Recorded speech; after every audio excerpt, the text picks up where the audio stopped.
Hey, this is Josh Fonger, CEO at WTS Enterprises. And if you are wanting to learn how to embrace change and navigate through disruption as a leader, then listen to the Leadership is Changing podcast with my good friend, Dennis Giannoutsos. Welcome to Leadership is Changing. Each week, we and our guests provide information and insights through exploring leading change. This is taking your leadership to another level by finding the balance between executive excellence and personal well-being through stories that inspire real change. It's time to adapt in our fast-moving world when leadership is changing with your host, Dennis Giannoutsos. Hey, welcome to the show, Leadership is Changing. What we as leaders know to be true is that change is constant. Leaders everywhere confront similar obstacles because people are people, but everywhere you go, leaders are overwhelmed, disrupted, and under pressure. They run from email to email, meeting to meeting. Many leaders are not changing quick enough, which means they run the risk of becoming irrelevant and being left behind. The purpose of the show is taking our listeners' leadership to another level by finding the balance between executive excellence and personal well-being through stories that inspire real change. I believe we don't have enough effective leaders in the world today, and if we get the leaders to step up and lead change, then they can inspire real change. Hey listeners, it's now time to adapt in our fast-moving world, and I want to welcome you to today's episode. I have a wonderful guest with me today. His name is Josh Fonger. He is a business performance architect and the co-founder of Work the System. He's an international business consultant, coach, and speaker. He has a unique experience of personally helping hundreds of businesses grow simply using the WTS method. His speciality is taking stressed out entrepreneurs from working in their business to working on their business, using systems so that profit and freedom can become a consistent mechanical reality. Josh, a massive welcome to you. Glad to be here. Yeah, excellent. Whereabouts are you in the world today? Based out of Hawaii. So big shift. I used to live in Arizona, but now I'm in the middle of the Pacific. Wow. When did you do that shift? About 6 months ago. Yeah, my wife was pregnant with our fourth, and we were like, should we make the move now or after the baby comes? And we just made a jump for it, and we've been loving it so far. Excellent. Wow, 6 months. So it's pretty new. Yeah, that's very good. And you're in an island, and I'm based in an island here in New Zealand as well. So we're both in the Pacific. That's very good. Excellent. Yep. Hey, Josh, I've given our listeners a brief introduction to you. Is there anything else? Tell me more about you. Yeah, well, my background in terms of leading Work the System was not on purpose. I think anyone you interview probably has a similar story of meandering to how they got where they got to. The quick thing is undergraduate degree is in architecture. I wanted to be a real estate developer, but then got laid off during the big downfall in 2007, 2008, and had to reinvent myself. During that time, I got my master's in business. And so I applied anywhere and everywhere in the real estate industry and then also any industry in terms of management. Couldn't find a job anywhere until someone picked me up as a business consultant, which is exactly what I did not want to do. I did not want to be a business consultant. I actually wrote my thesis paper about why you should not hire a business consultant. So my dad really didn't like them. My father-in-law really didn't like business consultants. And I had an overall distaste for the industry. So it wasn't definitely by choice. But starting off as a business consultant about 15 years ago, I just fell in love with the career path. I loved meeting with entrepreneurs, identifying the problems, and trying to come up with what I call now systematic solutions that will scale. And that eventually led me to meet up with Sam Carpenter over 10 years ago. And then we started the coaching and consulting wing of Work the System. And Work the System is a brand and a business based on a book called the same thing, Work the System. And now I train coaches and consultants and certify them in this method and help them to go out and fix companies using this WTS method that you talked about. So it's been quite a shift, and I love the work, and I love taking solutions that work and finding out ways to make them scale. Very good. And Work the System, the book, was that written by Sam, or have you both done an updated version of that book? Good question. Yeah. So Sam Carpenter wrote the first edition, well, actually every edition. The latest edition, the fourth edition that just came out recently, I was able to add in 15 case studies in the back, add an epilogue, and add a few other bells and whistles to the book, just based on, Sam's story. How has that impacted other companies and business owners' lives around the world? And so we got to add those elements to the book. Yeah, it must be very pleasing to be able to do that and take Sam and the book and the work that you're doing with him and then bringing it to life for other people and helping them move forward, that'll be pretty exciting to do. Yeah, it's an amazing opportunity. I thank God for that, because it's tens of thousands of business books that come out every single year, and they're kind of saying the same information again and again and again. And what Sam was able to do with his book is, really capture the heart of a small business owner that is just stuck in the day-to-day, wants to build something that provides a lot of value, but they're in the day-to-day. They're stuck. It really connects with that story, the E-Myth. A lot of people are familiar with that book as well. And it puts into practical methodology how to work your way out of that situation. And when he got the book out there originally, he wanted just to make the biggest impact he could. And, Providence would have it that I met up with him. And so now I'm able to take that and really try to infuse that into as many companies as possible in the different languages and different industries. And so it's been an amazing thing, and I'm really thankful to have that opportunity, because his message, though it's simple, it's applicable, right? It's applicable to so many situations. And we believe that simplicity is why it has really taken off and it's helped so many people. I think so. I think the things that are in life that are simple is a really good thing too, because I think for a lot of leaders, and when I say leaders, Josh, what I'm talking about is that I class a leader everybody. And, whether it be a business owner, entrepreneur, they're having to lead themselves and also their teams if they've got them. And I think that's keeping it simple is really, really quite key for a lot of us. What do you think is one of the biggest challenges business owners are seeing today? What's one of their biggest challenges? Well, I think their biggest challenge is the speed of life.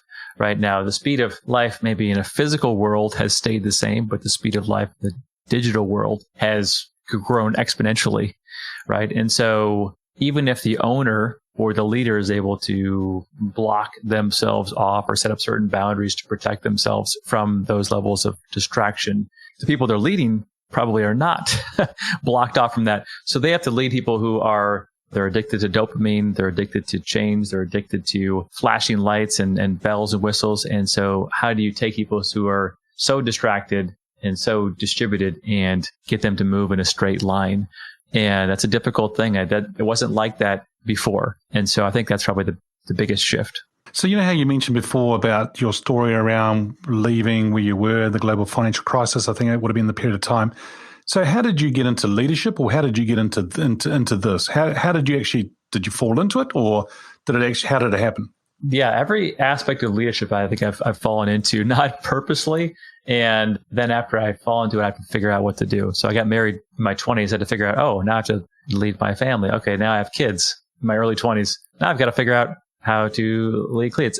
And so every aspect of the way, it was like, wow, I probably should read some books. I probably should study this. And then it was, okay, now I'm running my own company. I probably should figure out how to lead that. And so it's definitely been maybe the reverse order of what people probably should do.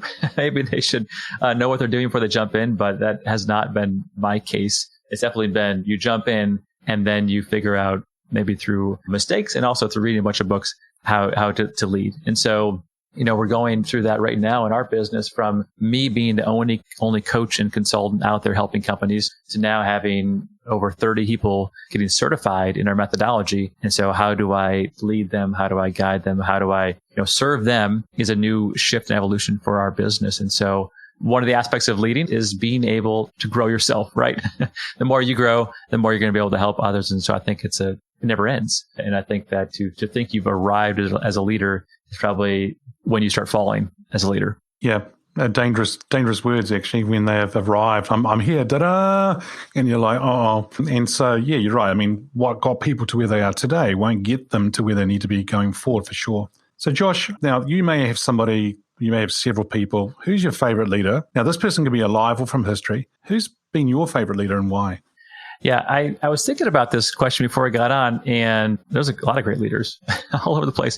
And I thought a little bit different about it. I was thinking of Paul the Apostle in the Bible, which maybe is not where people would go first. And I was thinking, okay, this guy had a message that it was very compelling, started off with 0 followers, and then was able to take everything that he learned and communicate it in a way where he wrote more of the New Testament than anyone else. So he's been able to transform and change with this message more people's lives than anyone else in the world. And it was being consistent. It was about documenting how to organize the expansion of this, the church, so to speak, because that's when it initially began. It was a clear message that was simple. It was a message that was compelling. It was consistent. He had to do it in a servant way. And it required a lot of hard work, perseverance. I mean, you name it, it kind of fills up all of these leadership attributes that are timeless. A leader who really believes in the mission, a leader who's willing to sacrifice, a leader who's willing to be consistent with the communication, who's been able to persevere hardships. In this case, shipwrecks, beatings, martyrdom. I mean, you name it. It was and I think that people, when they want to follow somebody, they want to know, is this person genuine? Do they believe what they say? And how much are they willing to sacrifice for this mission that they want me to follow them on? And I was thinking, well, this guy definitely exhibited all these traits in a very consistent way. And, I guess the best-selling book in the world, for instance, definitely has the majority, a significant portion of his writings in it, which, if we tie it back to work the system, is a big thing that we believe is that if leaders want to expand their influence or whatever the positive contribution they make into the world, they're not going to be able to do it through just pure hard work or just talking one-to-one. They have to find ways to scale that. And communication has changed and it's become more complex. And there's certainly lots of ways to do that. But one of the key ways, even 2,000 years ago, was to put it in writing, to put it in writing so that you can distribute the message and you'll have a lot better chance of making people consistently follow it than just to try to be all places at once. That's how you burn yourself out. Absolutely. Yeah. And I like the example. Thanks. There's been a few guests who brought things in from the Bible into some of their leaders, but no one's brought this one in as you have shared, which is good. And the thing I'm going to ask you here is, the show here is called Leadership is Changing. When you hear that title of the show or that statement, what does that mean to you? Yeah, that was a really hard question for me because I come from the opposite standpoint of leadership is not changing, but I had to really wrestle with that and think about what is changing. And to be a leader means you have followers. And I think that culture, people groups, and technology are changing. They're very dynamic. And so you as the leader, you have to have integrity. You have to be honest. You have to be hardworking. You have to be courageous. Like all these things are the same. Like, so the essence of a leader, clear mission, consistent, all these things are going to stay the same, but the people you're leading could shift, right? When I'm coaching owners or leaders of different companies, what I see is those who are the least clear about who they are, where they're going, how they're going to get there, what success looks like. The more ambiguous and loose they are, the more ambiguous and loose their culture and their team is. And it becomes very, very difficult to lead because then you have to try to be all things to all people. Whereas there's actually one company that I worked with and they hired almost exclusively from BYU. And if you don't know, that's a Mormon university in Utah. And so because they had this consistent prototype person working for them and they had a very consistent prototypical mission, it made leadership very, very simple and not dynamic and not fluctuating because they had this one-dimensional kind of person joining their team, right? And I thought that was very, very fascinating, is that the broader diversity of people you want to follow you, the more complicated your leadership might be. Where in this case, it was very, very simple. But other things about leadership changing, it's the speed, I think, and also and just the people you're leading may need a lot more constant feedback. They're used to feedback. They're used to responses. They're used to tweets and Facebook Lives and you name it. They're used to that kind of constant feedback. Whereas historically, you could give them feedback every 6 months and that's fine. But nowadays, I think that people are not used to that. So you have to be much more consistent with the feedback. So that's probably the biggest thing I've seen. Yeah, cool. I'm going to go on to the next question, but actually going to reframe it a little bit differently for you, in particular with work the system. And that is, what makes a leader successful in today's fast-paced, ever-changing world? And what I'm thinking about here is that for people who have got their own businesses or in leadership roles in large corporates or medium-sized businesses, they're high-performing people. They're out there doing things. And how important is it for them to have things like work the system around them to be successful? Yeah, I think that what makes our message important for today, maybe even more important than 25 years ago when Sam Carpenter wrote this methodology, is the competing distractions and the complexity of, instead of having to be an expert in one tool set, now you have to have 25 different pieces of technology connected together to get something done. And so what we try to really teach people and lead people in is that if you can have a consistent way of doing things in writing, both your strategy, your principles, your procedures, your ways of doing business, that simplicity is going to provide the scalability for your team. And it's going to provide the sanity for you as the leader, instead of having to always react to you're able to be proactive instead of reactive, I guess I would say, as a leader. And that's one of the big things that I learned from Sam Carpenter, my mentor, is that he said that you can either solve the problem again and again and again as it comes up, or you can solve it once by developing a system that prevents the problem. And I think a lot of leaders, again, it's that chemical reaction. They're used to the pop-up, the buzzing phone, the ring, the ding, the dopamine. So they're used to, oh, I'm going to react right now because everything's urgent. And they're used to the feeling of solving things repeatedly. And I think leaders should really learn to enjoy the satisfaction of solving problems once and then not having problems. So the idea is to get more joy out of not having problems than getting joy out of solving the same problems again and again and again. And that's a difficult shift because I think there's a lot of technology that's pushing you the wrong direction. I remember just a few years ago, wasn't that long ago, I'm talking about a lot of years ago, that we used to get taught about touch the paper once. In other words, if there's an action item on a piece of paper, touch it once, get it done, and it's done. And yeah, if you have a system and you put it in place, I like it. Thereby, the system's in place to resolve something, but you do it once. And do people find that they have to sometimes tweak or modify that system? In other words, it's not always done within 5 minutes. Here it is. Does it take time to iterate it and work through it? Yeah, that's the fun work. At least the fun work for me is once you do know the current way or the current best practices way of doing whatever the work is that you're doing, whether it's selling something or processing an order or doing a refund or creating, whatever it might be. Once you know how it's currently being done, the exciting thing is saying, okay, now that I can see it, is there a better way? Is there a faster way? Is there a way that would provide more value, more customization, more, better experience, use less materials, be more scalable? And that is, I reserve that for what I call mature business owners. Those who are not satisfied with doing things shooting from the hip, those who aren't satisfied with 85% correct, they really want to move to that 99%. They've got to do something different. And that's where we say, if you want to run your company that way, the only way you're going to be able to do it is to get your systems down on paper so that everyone can look at it together and may the best idea win, right? Then it's no longer, Dennis always does it this way, so he's smart, so we're just going to keep doing it that way. It's now that we can see it objectively, what really is the best way to do this? And then everyone is able to contribute. So we try to build this culture of the hive mind where best ideas wins and everyone can be a part of it. And again, I might have mentioned this before, people come and go, but the mission's the same, the system's the same, and we're always improving it. And I think that's one thing I didn't mention yet is that leaders today have to deal with a dynamic personnel force, as in people do come and go more often than before. There is less loyalty than before. And so if you're going to lead in that kind of environment, of course you want to have great people and you want them to stay as long as possible.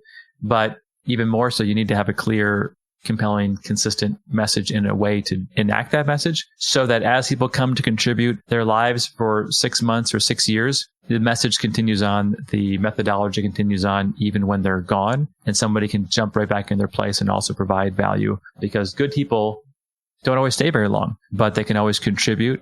And you want to set up a system in your business so that they can contribute no matter how long they're there. Again, 6 months, 6 years, 20 years. In this world, it's not always very long. Yeah, that's good. And as you're saying, people coming and going. What about the fact that the life is moving so fast, as you said before, right? Technology, business, social, that's moving so fast. So then if we do work and we set the system and this is what things are in place now, how often do we have to go back and revisit it to make sure that we are moving with the times? Yeah, great question. We have kind of two theories about this, and I think they need to be combined. The first one is whenever you're doing a process or a task, in the back of your mind, you're always thinking, how can I improve that? Right. So that's going to be the first way to go about it. And then secondarily, there needs to be a structured follow-up, whether it's 6 months or a year or once a quarter that your business has developed, where you say, hey, we're going to take that system off the shelf. We're going to look at it based on the numbers, the measurements, and see, can we make that better? If we can, we make the tweaks and then we start using it. If we can't, we say, okay, reviewed on such and such date, put it back on the shelf, and then look at it again every 6 months. So it's both, I would say, on a seasonal basis. So whatever that is, 6 months, 4 months, whatever it is. And it's also a real-time basis, as in, hey, I've been using this system and we have I don't know, it's taking way too long. I just don't know why. And then you make a change in real time based on experimentation. So everyone on my team and the companies that I work with, I always want them to be highly engaged and say, hey, the procedure that you're following, the system that's been developed, that is currently the best way to do it. But if when you're doing it, you can think of a better way, let us know. Add the suggestion. We're going to let you experiment because we want it to get better. And when they know that they have both the stability of the best way now and the freedom to improve upon it, that increases engagement. Oh, very good. And Josh, I noticed that you've mentioned quite a few times in the interview so far that you mentioned about getting it on paper or writing it down.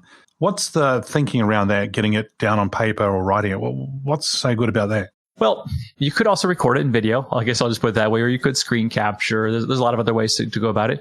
But without having something memorialized in writing, no one else can, and nor yourself, can actually analyze how high quality it is, right? And so forcing you to write down forces deeper thinking, it forces the level of specificity, and it forces you to go from, well, we just kind of greet customers at the front door, to saying, what is the best way to greet customers at the front door? Because our strategy says we're going to be the friendliest customer, and our principles say, customers love to visit our business. Now our procedure needs to actually make those things happen. So let's actually think it through. And what I find is that you'll have, let's just use the example, greeting customers at the front door. You might have 5 different sales agents. They might do it 5 different ways. And then after you analyze it, you say, you know what, actually saying their first name, shaking their hand, asking them this probing question is way better than just, hey, nice to see you, right? And so you say, well, if we're going to keep doing greeting customers at the front door,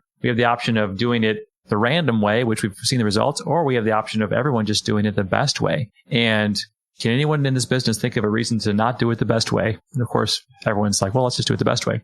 And doing it in writing allowed that best way to get memorialized. And those sales agents might not be there 5 years later, but the new salespeople can learn from the past, right? It's why history is so important, is you can't learn from the mistakes and the leaders in the past unless there's something that's written down. And that's the most obvious, clear, consistent way to communicate from generation to generation is in writing. And that's how we really push the writing. Yeah, that's great. I like that. And the other thing too is when I'm working with the leaders that I coach as well, if they're not taking notes, I don't think they're learning, or they'll forget it 5 minutes later because we're human beings. But the big one is, as they're writing things down, what they were thinking or what they were saying may be 2 totally different things. And so when they're actually writing it down, it sort of becomes a little bit clearer to them. They go, oh, I didn't realize I was thinking that, or that's not what I actually mean. And so I think that's a great way to be able to do it and sort of account for what's going on, but then to make sure everyone is, and here comes put everyone on the same page, excuse the pun. But that's really what I think is really what we're thinking about here, which is important. You and I have been talking about leaders and business owners and that. If we were to change the lens, and I think you've got a team of people around you and these people you bring on board now to teach them that, what are they expecting? What are employees expecting from leaders today? Has that changed at all? Are you seeing anything different? Well, I'm only, I turned 40 in a few months here, right? So I haven't lived long enough to see massive changes. But what I see in the marketplace is shifting from traditional business being the majority to everyone has a certain online element of their business now. Like pretty much everyone has some hybrid version of online, and it continues to grow year over year. And so knowing that, and also the family dynamics of the standard nuclear family has changed a lot in the last 10 years. And, the mixing pot of cultures and political persuasions has also become more fragmented and diverse. And so I think that as a leader, at least in my case, I like to have as much flexibility as possible for the people that I work with. Now, some of them, the full-timers, they don't have as much flexibility because of their salary and because of their need to be engaged on a day-to-day basis. But I've spent more time trying to cultivate a deep bench of experts worldwide who have flexibility and they can be engaged on a consistent basis, as opposed to saying, hey, 40 hours a week, you have to be here at these times, at these places. And that's mainly because, well, there's a lot of reasons why I do it, but for my type of work, not everyone has to be working at the same time to be able to get the work done. And so I've tried to focus more on global market, which is who our clients are, global market, and with a global market, having a global workforce as well. So I think that leaders have to be willing to be open to that potential and not stick with, well, they need to live within this town and maybe the population's 100,000 people and they have to be full-time and they need to have these degrees. And the more you do that, the more you limit yourself from the potential of really great people that are available worldwide. And that's what we've found, is that the more we've opened up the ability to work with people worldwide, the more amazing people we've been able to find. And because of the flexibility, we've been able to attract them and keep them engaged without having to be stuck in maybe an old employer model. That's great. I think, what I'm seeing as well with employees is that exactly what you're saying there. They want that flexibility and the ability to do the hours. But, I think COVID, the pandemic has really emphasized things and pushed a lot quicker than we thought it was going to happen. And now a lot of people don't. It's quite interesting. A lot of people don't want to go back to the office, happy to work from home or happy to work from somewhere else other than the office. Just imagine what it's like to be a commercial property owner right now. Interesting times ahead, right? Yep. I could have expected that. I used to be involved in commercial real estate, and I haven't worked in a traditional office for over a decade. And so I could see the writing on the wall.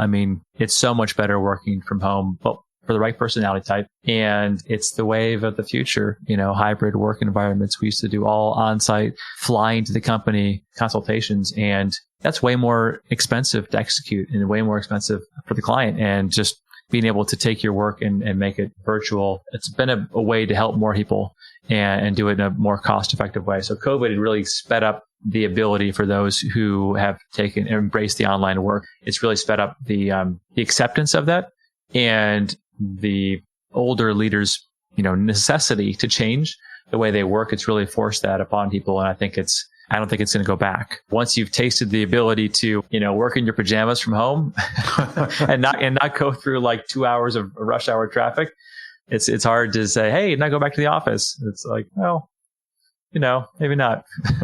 Yeah, fair enough too. So before you said about 10 years ago in the commercial property, and then you sort of saw the writing on the wall. So you're probably going to be a very good person to answer this next question then about getting your crystal ball out and thinking about the future here. Where do you see leadership being in 5 years? Yeah, well, I'm done with my predictions after COVID-19. I recorded a Facebook live stream about what you should do, what the predictions were, and I think pretty much all my predictions were wrong, because I was thinking it would be a very quick, this will be gone in a few weeks kind of a thing. And that was the beginning of the pandemic. And it was definitely, once fear sets in and is promulgated, then it's very hard to change that. Well, but on a similar note, what I think is important is that in order to get people to buy and engage with our products, many years ago, it was like 8-9 years ago, we recorded a video. And the video was about uncertain times and challenging markets and, people being afraid of what the future was going to be, and the news telling us things were scary and the markets being uncertain and all this stuff. And it was all true. And that was like 8 years ago. And we were able to use that same video. Well, we stopped using it recently, but we were able to use that video for 7 years straight because it's always true. The news media, that complex knows that fear sells. And so, and outrage sells, and anger sells. And so that they're always going to push that. So I suspect that it was true 10 years ago, 10 years from now, 5 years from now, they're going to continue to push that same kind of message because that sells the most advertising. And therefore, we should expect more of the same, more the same in terms of those inputs. Leadership, I think that again, we talked about at the beginning, the core aspects of a good leader are going to be the same. I think there'll be always new technologies. And I think this is the other thing that leaders need to be aware of, is that there will always be a new fad, a new technique, a new packaging, a new messaging for leadership or the technologies leaders use. But if they go under the surface just a little layer, they'll realize that it was something that was promoted 50 years ago with just a different name. Because people are people, business is business, time is time, reality is reality. Things, in terms of the way the world functions, there's still 24-hour days. You still need to get the same amount of rest. It's going to stay the same. And whenever I hear a story about some new miracle drug or some new certain hack or some new special food or some new whatever hyped up thing, a new business model that's never been heard of before, or a new pay for performance model never heard before, it's typically written about because it's different and unique, but it typically doesn't work. It fails. It ends up being more destructive than positive. And so leaders just need to maybe trust their instincts and not get distracted with the hype, because those who are pushing new ideas have a vested interest in making you believe that the world is always changing, and you can lose a lot of time, a lot of sleep, and a lot of brain cells on the wrong thing. That's my opinion. Yep. And I think if you keep it simple, work the system, things will help you. I think that's probably the best way to do it. So Josh, hey, thank you for joining us on today's show. If our listeners are wanting to get hold of you, where should they go? Well, they should go to WTSenterprises.com. There we have the book available for download. Of course, the book is called Work the System. So WTSenterprises.com. And there we do our coaching and consulting events. And if you hear what I'm talking about and you think, hey, it'd be fun to be a consultant, you should reach out. We do vet our consultants first, and we do have a training and certification program. We're always looking for new people to join the team. And so if you qualify, love to have you on the team. Awesome. Josh, thanks very much again for joining us on the show. It's been a real pleasure having you on the show. Likewise. Thanks, Dennis. Thank you. Hey, listeners, what we as leaders know to be true is that change is constant. Change is incredibly scary, especially with the unknown and unfamiliar territory. It's time to adapt in our fast-moving world when leadership is changing. Look out for the episodes as they've been released. Download them, have a listen, put a review and a rating. Feel free to share them with your friends, your family, and network. If there's any feedback you'd like to give me about the show or a question for the Ask Dennis Freestyle episode, send me an email, dennis@leadingchangepartners.com. Hey, listeners, it's always a pleasure being with you. Thanks for tuning in. Until next time, bye for now. Thank you for listening to this episode of Leadership is Changing with your host, Dennis Giannoutsas. Each week, we and our guests provide information and insights through exploring leading change, inspiring executives and leaders to adapt and lead a bigger game in a fast-moving world.